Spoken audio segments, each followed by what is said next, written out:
Autonomia del Veneto, botta e risposta tra il presidente nazionale degli industriali Boccia e il governatore Zaia, che ribadisce: senza le 23 materie non firmo.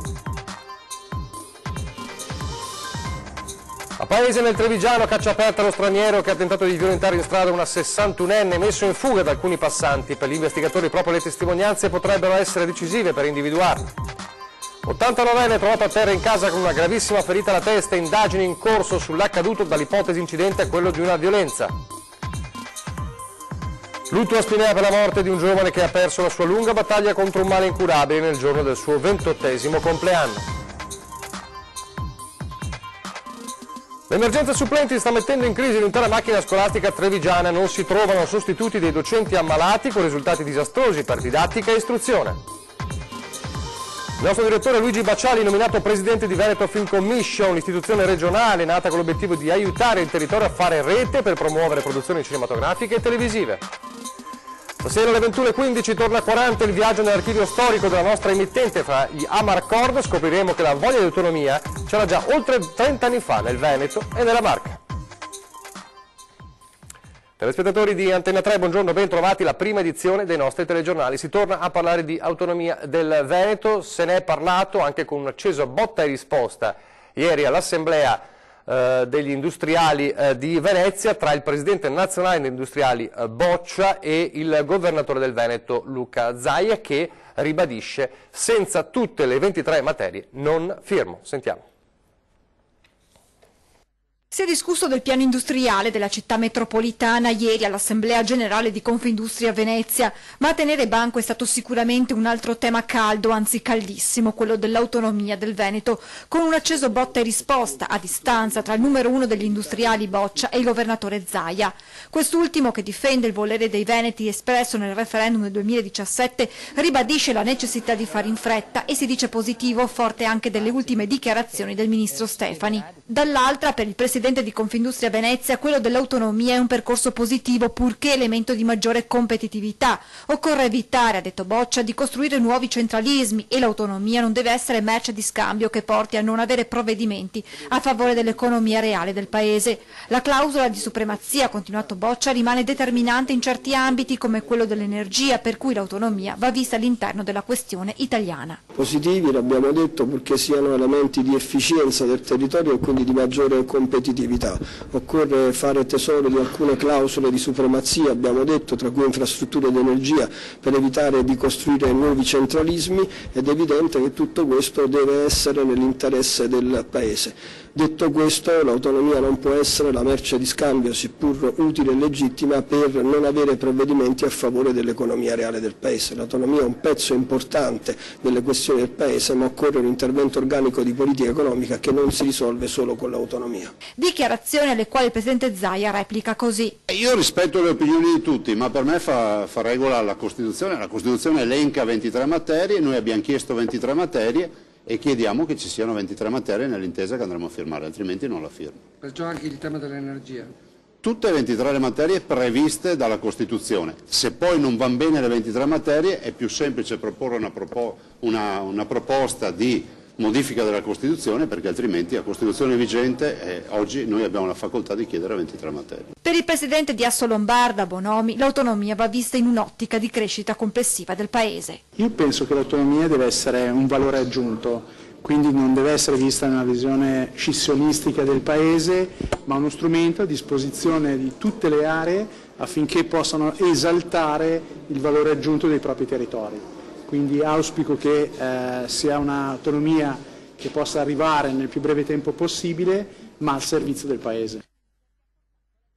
E sempre a margine dell'Assemblea di Confindustria, Zaia ha commentato anche un altro tema di queste ore, la richiesta del Tribunale dei Ministri di processare il Ministro dell'Interno Salvini sul caso della nave Diciotti, la nave dei migranti. Sentiamo le parole di Zaia. Il ministro Salvini ha fatto il ministro con la nave Diciotti, non ha fatto il delinquente, non ha commesso reati, e mi sorprende che ci sia anche questo accanimento. Io ho il massimo rispetto sempre per quello che esce dalle aule dei tribunali, però in questo caso devo dire che mi sembra assolutamente azzardata tutta questa volontà di infierire contro Salvini. Salvini ha fatto il suo dovere, ha difeso i confini e i confini vanno difesi così. Se negli altri paesi incriminassero, quelli che noi riteniamo democratici, incriminassero con questa facilità che c'è, come oggi per il Tribunale dei Ministri, direi che molti dei leader e capi di Stato di paesi che noi riteniamo molto democratici sarebbero incriminati. Ed ora la cronaca per tornare a parlare di quanto accaduto mercoledì sera a Paese con la tentata violenza sessuale nei confronti di una donna. Le indagini dei carabinieri continuano per identificare il maniaco ancora in libertà. Le testimonianze dei passanti, secondo gli inquirenti, potrebbero essere decisive. Continua la caccia all'uomo che mercoledì intorno alle 20 ha tentato di violentare una 61enne in pieno centro a Paese. I carabinieri che si stanno occupando delle indagini auspicano che qualche cittadino si faccia avanti, qualcuno che magari nelle ore precedenti all'aggressione abbia incrociato sulla sua strada l'uomo, un trentenne di colore, alto circa 1,75 m, corporatura esile, con cappellino in testa e una tuta blu addosso. Un particolare potrebbe aver attirato l'attenzione dei passanti, il fatto che l'uomo indossasse un giubbotto giallo che non passa certo inosservato. Testimonianze che potrebbero aiutare gli investigatori a chiudere il cerchio intorno al maniaco e mettere la parola fine ad un episodio che ha sconvolto Paese. Perché è accaduto a 2 passi dalla piazza principale, perché è successo alle 20, quando in zona c'era un via vai di persone, vicino ad un bar a quell'ora frequentato da diversi avventori. Sono stati proprio alcuni ragazzi che si trovavano fuori dal locale ad aver avvertito le urla della donna e ad essere corsi in aiuto, mettendo in fuga l'aggressore ed evitando un epilogo peggiore. L'uomo probabilmente si era nascosto in attesa della vittima di turno e quando la 61enne ha raggiunto via Cavour è saltato fuori all'improvviso, bloccandola e abbassandole i pantaloni. Un fatto gravissimo, ha detto il sindaco Francesco Pietrobon, che aggiunge: alle 20 chiunque deve sapere di poter camminare tranquillamente per Paese. E adesso tutti sperano che il responsabile venga al più presto identificato e fermato.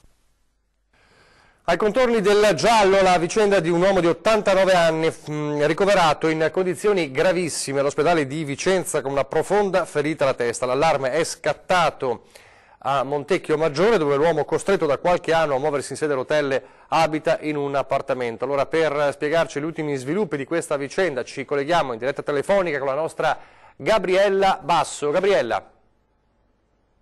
Buongiorno da Montecchio Maggiore, dove caccia il figlio di Francesco Pangallo, l'anziano di 89 anni, disabile, era in carrozzina da anni, che ieri mattina è stato trovato in una pozza di sangue dalla moglie, anche lei anziana, rientrata in casa dopo essere uscita a fare la spesa.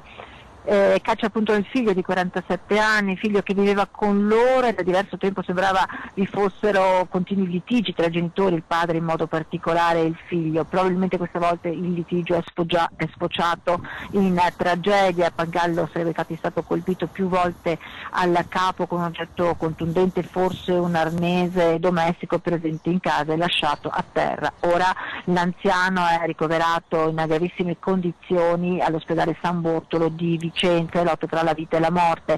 Il figlio invece sarebbe fuggito portando con sé anche dei soldi e facendo al momento perdere le tracce. I carabinieri comunque stanno setacciando l'intero territorio, la zona dove il giovane, l'uomo insomma di solito era uso frequentare. Da Montecchio per il momento è tutto, la linea torna al telegiornale. Grazie Gabriella Basso. Leggiamo una notizia di cronaca che viene dal Trevigiano, dal sito del Gazzettino. Si parla di una 26enne trovata morta in casa a Vittorio Veneto. La tragedia si è consumata ieri sera in un appartamento di via Garibaldi.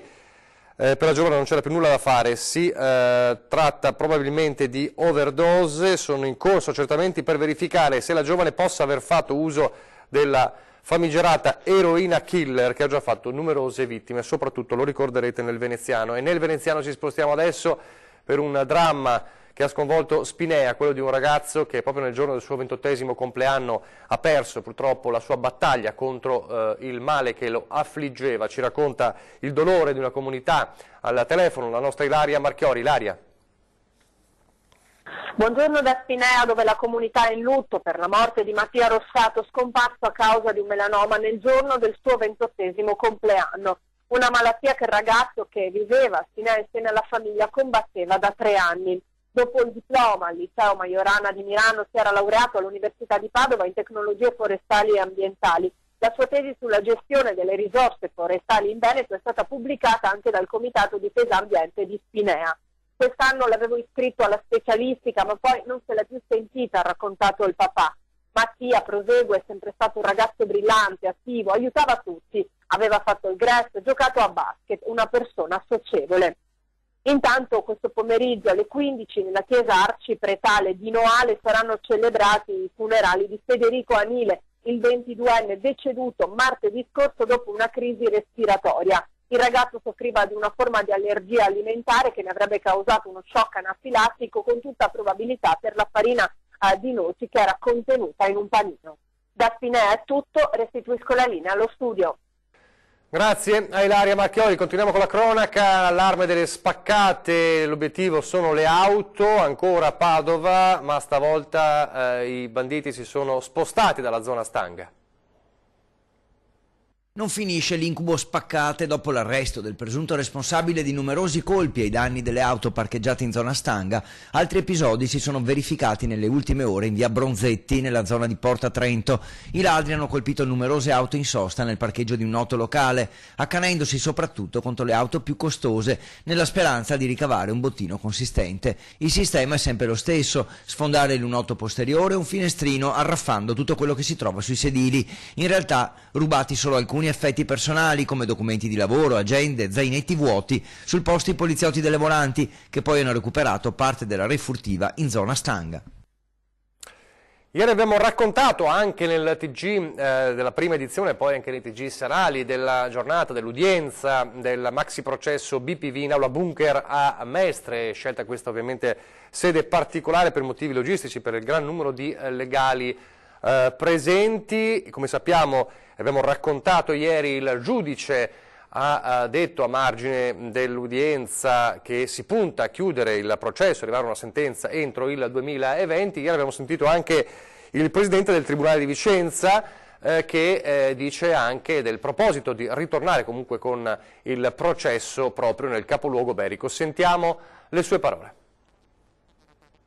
Il dibattimento è già partito ed è partito nella sede naturale, che è quella di Vicenza.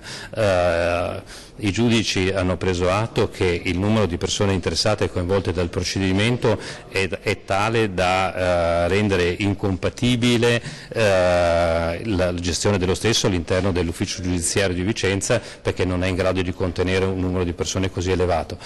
Oggi il processo prosegue nell'aula bunker di Mestre, ma noi riteniamo di poter riutilizzare il nostro ufficio giudiziario in tempi brevi, non appena il Ministero avrà contato quelle risorse e quelle dotazioni tecniche che abbiamo richiesto. Esiste un problema a Vicenza: secondo i legali della ex vertice della Popolare non ci sarebbe stato un clima sereno per esprimere un giudizio imparziale. No, i giudici sono quelli del Tribunale di Vicenza, così come i pubblici ministeri e gli assistenti.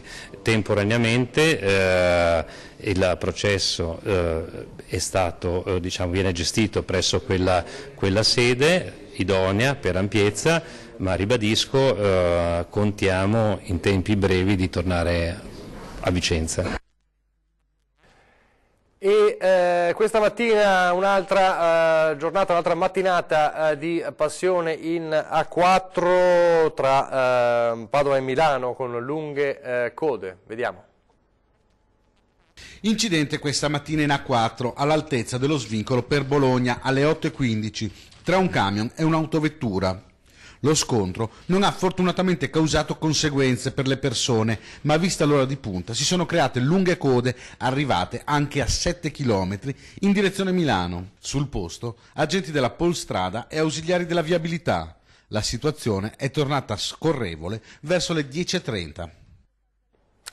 Parliamo adesso di scuola, con una emergenza che viene denunciata da un preside, ma non solo. L'emergenza supplenti che sta mettendo in crisi la macchina scolastica trevigiana, perché non si trovano sostituti dei docenti ammalati. Mancano supplenti per i periodi brevi, cioè 3 giorni alla settimana. Adesso che andiamo incontro alle influenze saranno quelle supplenze da 7-8 giorni così. Detta così rende poco la difficoltà che questa situazione crea al mondo della scuola trevigiana. Senza supplenti e con docenti in malattia il risultato per studenti e famiglie è davvero pesante. Non possiamo vivere ogni giorno, sembra di essere in un campo di battaglia con il numero di morti. Adesso stamattina in un plesso me ne mancano 5 insegnanti. Si sono ammalati, posso mica punirle perché si sono ammalate. Con il risultato che? Si cerca di risolvere sdoppiando le classi, cercando di mettere in sorveglianza se c'è qualche collaboratore per un'ora, due, non per più ore, però cercando il più possibile di salvaguardare l'andamento scolastico, però in queste condizioni è difficile. E le liste dove andare ad offrire un'occasione di lavoro sono esaurite. Non troviamo nessuno disponibile a fare supplenze, abbiamo finito le graduatorie e abbiamo finito anche i MAD. I MAD sono le domande di messa a disposizione di chi non è in graduatoria e si mette a disposizione. Abbiamo finito anche quelle e non abbiamo trovato nessuno praticamente e dobbiamo arrangiarci alla meglio. Per questo dal preside Chiarparin l'annuncio cercasi supplenti disperatamente. Non lunghi periodi, ma sicuramente occasioni, soprattutto per giovani laureati, di sperimentare l'insegnamento entrando nel mondo della docenza. L'importante, sottolinea il preside, è volerlo fare. Il problema di fare le supplenze brevi c'era sempre, solo che qualche anno fa c'era molta più disponibilità a volerle fare. Adesso, almeno all'epoca mia, ci spostavamo anche per un giorno, anche per 2 giorni.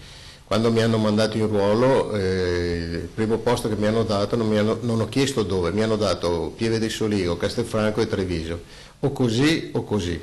Però prima si accettava la supplenza, dopo si domandava come, dove e quanto. Adesso si chiede dove, come, quanto, se è difficile, e dopo si sceglie di non farla.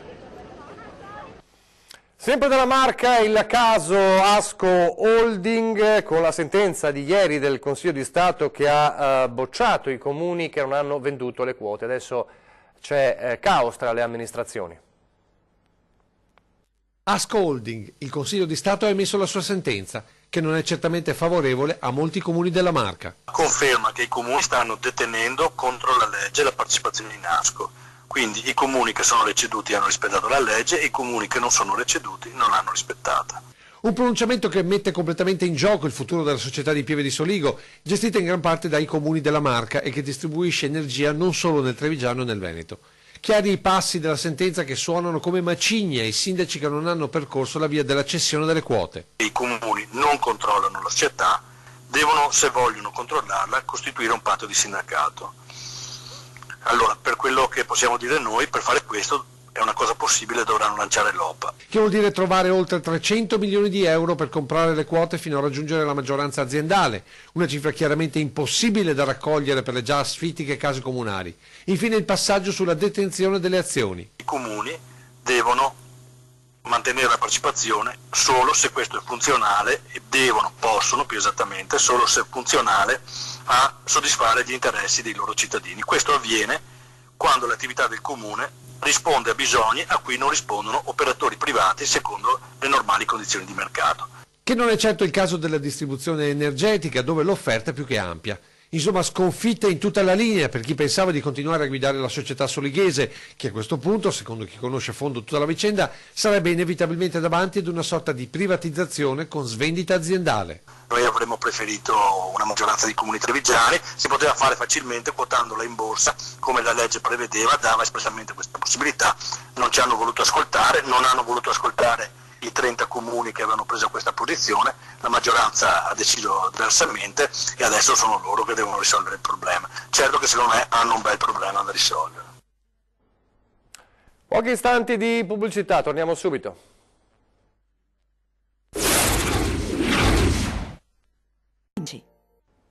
Rieccoci in studio in diretta, andiamo a Venezia, topi e sporcizia sui mezzi ACTV dove si viaggia pure al gelo, specie su quelli in transito verso Pellestrina. La denuncia è quella di un nostro telespettatore, guardate. Vaporetti al gelo e pure sporchi, con il rischio più che concreto di beccarsi come minimo anche una leptospirosi. Accade quotidianamente sulle linee di navigazione verso Pellestrina, come dimostrano le immagini mandateci da un nostro telespettatore. Vedete? C'è persino la trappola per i topi, roba da chiamare immediatamente per un controllo e un sopralluogo il personale di igiene e sanità pubblica della ULSS. e offrirgli un giro su questa che obiettivamente è una traversata bellissima perché dalla vista paesaggistica molto suggestiva, ma certamente solo sulla carta il rischio di ammalarsi e prendersi una malattia infettiva è infatti davvero grande, visti i topi che viaggiano insieme ai passeggeri. Viaggia all'insegna del degrado, viene da commentare, con mezzi decisamente sporchi dunque, ma con collegamenti pure molto obsoleti. Chiediamo per il rispetto di chi viaggia, spesso in compagnia di bimbi e ragazzi al seguito, anche con i nostri cari amici a quattro zampe, che poi, diciamolo, stanno con noi anche in casa, di provvedere quanto prima a una disinfestazione e pulizia, che diciamolo è davvero d'obbligo. Noi la nostra segnalazione l'abbiamo fatta e la stiamo facendo, mostrando senza censure queste immagini, compiendo il nostro dovere di emittente dal servizio pubblico. Auspichiamo chi di dovere faccia la sua parte. L'esperienza dell'informazione a servizio anche del cinema in Veneto, una nomina importante per il nostro direttore Luigi Baccialli. Oltre alla TV, anche il cinema, con l'obiettivo di valorizzare ulteriormente un territorio tante volte raccontato, scandagliato e indagato. Il nostro direttore Luigi Baccialli è stato nominato presidente della Veneto Film Commission, istituita poco più di un anno fa con il compito di attrarre e facilitare la produzione di opere cinematografiche, televisive e audiovisive nel territorio regionale. L'annuncio da parte dell'assessore alla cultura della regione Cristiano Corazzari. Con la nomina di una personalità come Luigi Baccialli, spiega Corazzari, si potrà finalmente mettere in moto la macchina della Film Commission, che offrirà assistenza gratuita e supporto logistico alle imprese produttrici, aiuterà la filiera delle nostre imprese a fare rete e sosterrà i nostri territori nel diventare set ancora più attrattivi. Il Veneto come terreno ideale per film e fiction, rafforzando un appeal che il cinema non ha mai sottovalutato.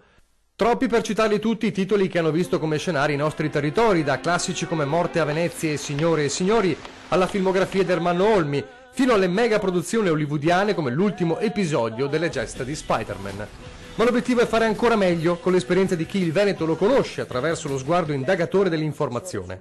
La squadra che vede il nostro direttore alla guida è formata anche dai neoconsiglieri Giacomo Brunoro, consulente editoriale, Cecilia Valmarana, responsabili di Rai Movie, l'imprenditore Vittorio Dalleore e la ricercatrice dell'Università di Padova Giulia Lavarone. Subito a disposizione un budget di 5 milioni di euro, ottenuti grazie ai fondi della programmazione POR-FESR 2014-2020. Perché il Veneto, location inconfondibile amata dai grandi cineasti, possa meglio strutturarsi anche in termini di produzione, accoglienza e organizzazione turistica. Una sfida tutta da vincere. Stasera alle 21:15 torna 40, come sapete è venerdì e quindi è proprio il giorno in cui in prima serata torniamo a occuparci del viaggio nell'archivio storico di Antena 3 nell'anno dei suoi 40 anni e fra gli amarcord di questa sera, fra i tanti amarcord di questa sera, scopriremo anche che la voglia di autonomia di cui si parla e si continua a parlare c'era già oltre 30 anni fa nel Veneto e nella Marca. Guardate questo servizio del 1986. Autonomia locale, un sostantivo rafforzato da un aggettivo che gli conferisce un preciso significato. Locale significa sul territorio e quindi con un proprio livello di governo stabilito istituzionalmente. Negli ultimi tempi gli enti locali rivendicano spesso il loro ruolo nei confronti del governo, lo fanno sempre maggiormente nelle loro riunioni. C'è una parola in particolare che ricorre, perequazione. Perequare significa ripartire equamente e sulla ripartizione delle risorse finanziarie che andrebbero trasferite dallo Stato ai comuni il Veneto non ha risolto i propri problemi. Ma è proprio la nostra regione che cerca di lanciare un messaggio in favore di una nuova cultura delle autonomie locali. È questo infatti il tema della sesta assemblea congressuale dei comuni e delle ULSS della nostra regione, indetta da Antonio Mazzarolli, presidente veneto dell'Associazione Nazionale Comuni d'Italia. Che cosa chiederà l'ANCI venerdì e sabato nell'assemblea di Rovigo? Chiederà agli amministratori locali un impegno, una forte autonomia di comuni ed enti locali per garantire libertà, partecipazione, solidarietà, progresso, sono parole dello stesso Mazzarolli. Ma non basta, i comuni intendono assicurare autonomia e sviluppo allo Stato, che insieme con le province e le regioni concorrono a formare. Per venerdì è prevista la presenza del presidente dell'ANCI, senatore Triglia, con immagini di repertorio con il presidente del Consiglio Craxi. Circa gli interventi, oltre a quello dello stesso Mazzarolli, si attendono quelli dei rappresentanti del governo, i sottosegretari Pavani e Fracanzani, della regione, presidenti di giunta e consiglio del Veneto Bernini e Guidolin, e delle associazioni che raggruppano le province e le comunità montane. Si attende in definitiva un confronto che consolidi la realtà autonomia locale e le dia la dimensione che per lei prevede lo stesso quadro istituzionale della Repubblica. In occasione dei lavori si procederà anche al rinnovo del Consiglio regionale dell'Anci. Volti, immagini, parole, 1986, davvero straordinario il nostro viaggio nella memoria che torna quindi alle 21:15 di stasera. Prima però vi ricordo gli altri appuntamenti con la programmazione a partire da fra pochissimo, dopo il meteo, ore 13, parleremo di violenza sulle donne, di tratta di esseri umani. In studio con noi Cecilia Treccalli, psicoterapeuta, Federica Pietrogrande, avvocato, e Oscar Acciardi, segretario regionale del SAP. Come sempre aspettiamo post sulla pagina Facebook e telefonate allo 049 490 6054. Poi questa sera 20:10, tanti temi sul piatto, la richiesta di processo per Salvini, l'autonomia, ma anche le tematiche più locali, ma anche la manovra, con il senatore Andrea Ferrazzi del Partito Democratico e Alessandro Manera della Lega, nonché assessore all'ambiente del Comune di Treviso. E poi alle 21:15 l'appuntamento imperdibile con 40. È davvero tutto, vi lascio al meteo, grazie per averci seguito, arrivederci.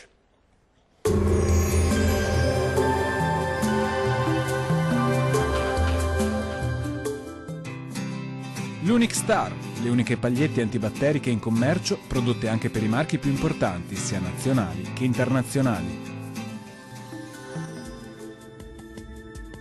Ben ritrovati al meteo. Sul Triveneto avremo bel tempo, ma il clima risulterà freddo. Nel dettaglio, sul Veneto ci attende una splendida giornata caratterizzata da un tempo asciutto e stabile. Non sono previste precipitazioni. Sarà soleggiato ovunque ed il cielo si presenterà sereno o al massimo poco nuvoloso. Temperature minime tra -1 e -5 gradi, massime comprese tra 6 e 3 gradi. Diamo uno sguardo al Friuli Venezia Giulia. La situazione sarà molto simile, anche in questo caso infatti sarà il sole a dominare, con il cielo che si presenterà sereno o al massimo con qualche velatura. Non sono attese piogge degne di nota e sarà asciutto ovunque. Temperature minime comprese tra -4 e -1, massimo comprese tra 4 e 5 gradi. Vediamo infine la situazione del Trentino Alto Adige. Nessuna novità di rilievo, anche in questo caso sarà ampiamente soleggiato su tutti i settori, tuttavia non si esclude qualche nevicata al mattino sui confini alpini. Altrove il cielo sarà sereno e sgombro da nubi. Temperatura minima attorno ai -9 gradi, massime tra i 6 e i 7 gradi. Dal meteo di Antenna 3 è tutto, arrivederci al prossimo aggiornamento.